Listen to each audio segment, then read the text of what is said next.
July August গণঅভ্যুত্থানে মানবতাবিরোধী অপরাধে জাসদ সভাপতি হাসানুল হক ইনুর বিরুদ্ধে কুষ্টিয়ায় ৭টি হত্যাসহ সুনির্দিষ্ট ৮টি অভিযোগ আমলে নিয়েছে আন্তর্জাতিক অপরাধ ট্রাইব্যুনাল ২।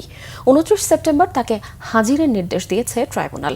প্রসিকিউশন বলছে তার বিরুদ্ধে মানবতাবিরোধী অপরাধের প্রাথমিক প্রমাণ মিলেছে। আহমেদ সরওয়ারের রিপোর্ট। জুলাই আগস্ট গণঅভ্যুত্থানে মানবতা বিরোধী অপরাধের অভিযোগে জাসদ সভাপতি ও সাবেক তথ্যমন্ত্রী হাসানুল হক ইনুর বিরুদ্ধে হত্যা, উস্কানি ও রাজাকার বলে ট্যাগিং সহ সুনির্দিষ্ট ৮টি অভিযোগ সহ তদন্ত প্রতিবেদন বৃহস্পতিবার ট্রাইব্যুনালে দাখিল করে প্রসিকিউশন। শুনানি শেষে বিচারপতি নজরুল ইসলাম চৌধুরীর নেতৃত্বাধীন আন্তর্জাতিক অপরাধ ট্রাইব্যুনাল ২ অভিযোগ আমলে নেয়। শেখ হাসিনার ভাষায় রণক্ষেত্রের সহযোদ্ধা হাসানুল হক ইনুর বিরুদ্ধে মোট ৮টি অভিযোগে ফরমাল চার্জ আমরা দাখিল করেছি। অনারেবল ট্রাইব্যুনাল ২ আমাদের ফরমাল চার্জ সংশ্লিষ্ট ডকুমেন্ট বিবেচনা করে আসামি হাসানুল হক ইনুর বিরুদ্ধে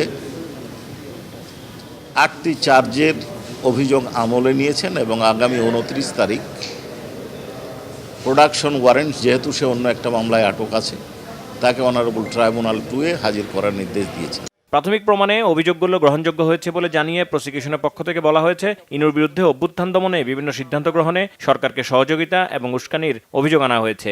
এই আসামি জনাব হাসানুল হক ইনুর এলাকা কুষ্টিয়াতে যে মানবতা বিরোধী অপরাধ সংঘটিত হয়েছে এবং এই গণঅভ্যুত্থান চলাকালে উনি দেশীয় এবং বিদেশি বিভিন্ন মিডিয়াতে সাক্ষাৎকার প্রদান করে এই মানবতা বিরোধী অপরাধ চালিয়ে যাওয়ার জন্য আইনশৃঙ্খলা বাহিনী এবং তার ১৪ দলীয় জোটের নেতাকর্মীকে উস্কানি দিয়েছেন, আদেশ দিয়েছেন। উনি বেশ কয়েকটি ১৪ দলীয় জোটের বৈঠকে উপস্থিত থেকে এই ছাত্র জনতার উপরে আন্দোলন দমনের নিপীড়ন চালানোর জন্য যে সিদ্ধান্তগুলো গ্রহণ করা হয়েছে সেই বৈঠকে উপস্থিত ছিলেন, সিদ্ধান্ত দিয়েছেন, মতামত দিয়েছেন, ফ্যাসিলিটেট করেছেন, যেগুলো প্রত্যেকটি এই আইনের অধীনে একটি করে অপরাধ। এবং বাংলাদেশের নাগরিক পৃথিবীর যে কোনো জায়গায় গিয়েই যদি বাংলাদেশে কোনো মানবতা বিরোধী অপরাধ পরিচালনায় ইনসিস্ট করে, অ্যাবেট করে, ফ্যাসিলিটেট করে, তবে তার বিচারও বাংলাদেশে করতে পারবে এই ট্রাইব্যুনাল। সে কারণেই জনাব হাসানুল হক ইনু মুম্বাইয়ে দি মিরর নামে একটা সংবাদে তিনি যে সাক্ষাৎকার দিয়েছেন সেটিও এই ট্রাইব্যুনালের বিচার্য মর্মে প্রসিকিউশন ফরমাল চার্জে উল্লেখ করেছে।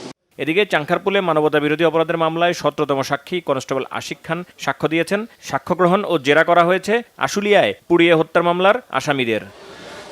আহমেদ সরওয়ার, বাংলা ভিশন, ঢাকা।